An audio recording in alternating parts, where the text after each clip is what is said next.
Okay, so in this video we're going to tackle our second project, which is going to be a custom vacuum nozzle. Right, so it's designed to fit over my Dyson vacuum cleaner, and we can add whatever kind of head we like to it. So let's get started. I'm going to start a new design. I'm going to save it as vacuum nozzle. And once again, we're going to start by creating a sketch on the bottom plane. Now in the last video we used dimensions. This time I want to show you an option that is available to you. You can come to modify, and we're going to go change parameters.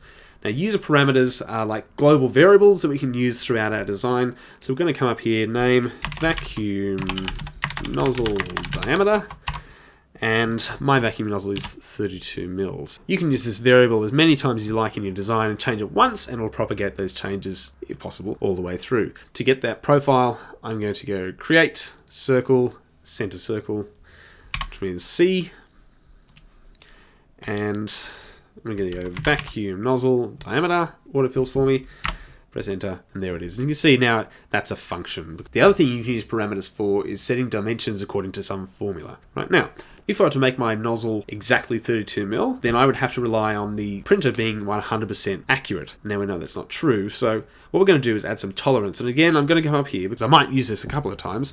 I'm going to add some more parameters, and I'm going to say tolerance. Now on my printer, I know that if I do a tolerance of 0.2 mil, then I'm going to get quite a tight friction fit. 0.4 mil is starting to get a little bit loose, and anything over that I will kind of just slide off. You're going to have to explore things with the printer that's available to you to work out what kind of tolerance to use. You go OK, and once again C for circle, and I'm going to come up here. I'm going to say vacuum nozzle diameter plus the tolerance. Now the only reason I've done that is because we're about to use an offset to get some thickness to my walls, but Fusion 360 won't let you do an offset on an offset, right? It wants you to start a new line. So we're going to select our outer line here, offset, and we'll just add 3 mils of thickness because that's nice and strong on my printer. You go OK. Now we're about to extrude this, but a handy little tip, if you drag a box up and to the right, only what is completely contained in that box will be selected. Whereas if I drag up and to the left, anything the box touches will be selected. Press E for extrude, and we're going to come up to the 80 mil. Cool. There it is there.